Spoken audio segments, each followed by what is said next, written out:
Welcome everyone to another episode of Chibino Podcast. This is Miles, your tech guy, and I'm here to talk about the John Wick 3 movie that just came out, so let's begin. So just for everyone that's listening, this is going to be a non-spoiler review. I'm going to try and make it quick.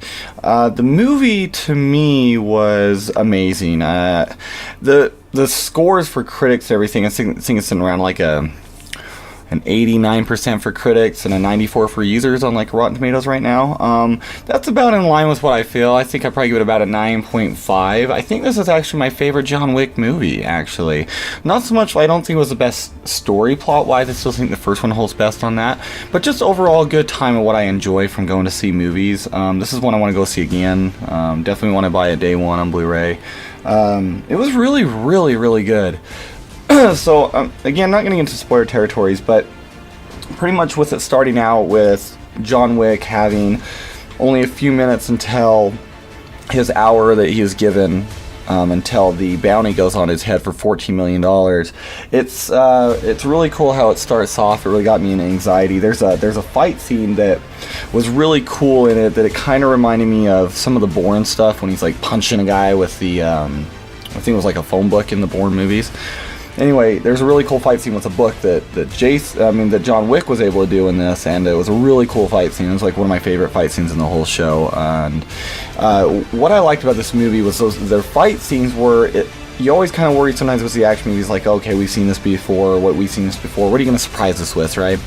Well, in this one, it seemed that they did a lot of new things I've never seen. Like, there's some, I won't spoil anything, but there's these things with horses, and then they do some really cool stuff with like the dogs you kind of get a hint at in the trailer. And those some of the fight scenes are just things that I've never thought about. They even have like some ninja stuff in this. I mean, this movie, if like you're an anime fan, it feels like a live action anime, like action movie. It's just unreal.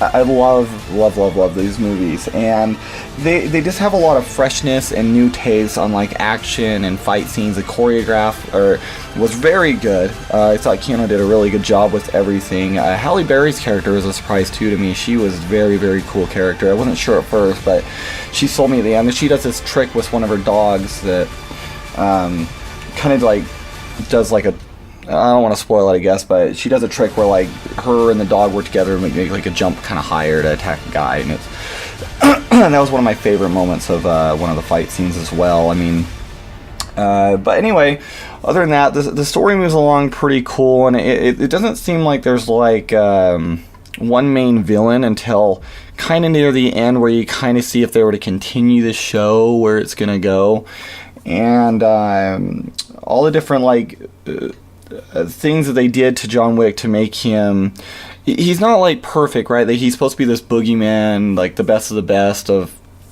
all these assassins, but he never feels like overpowered at the same time. Like, he gets through things, but it's never easy, right? Like, you almost feel the struggle he goes through.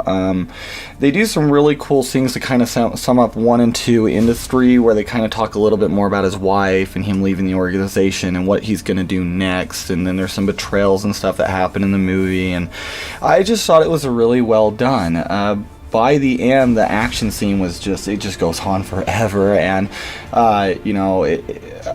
it was just really, really good. It was, if you're an action junkie, you're gonna love this movie. But yeah, other than that, for me, I think it was my favorite one. Doesn't necessarily mean it's the best one. It's just the one that entertained me the best. So. So yeah, again, the average I give it is about a 9.5 out of 10. If anybody hasn't seen it, I would see it. I definitely wouldn't watch this one without watching 1 or 2. I do think these kind of need to be watched in order, otherwise you might be a little lost on some stuff. I think it still holds pretty good as a standalone though. But they're definitely going to continue the franchise. I don't know how many or for how long they're going to do, but the ending does definitely show that they can continue going, and I feel like everyone gets bigger and bigger on a bigger scale, and if they make a fourth one, that's going to be nuts. Again, I won't get into spoilers on it, but if you haven't seen it, highly, highly recommend it. So anyway, we're going to wrap this up. I'd love to hear any comments, or if you guys disagree, agree, leave them in the comments. I'd love to talk about it. And again, this is Miles, your tech guy, and this is Chibino Podcast.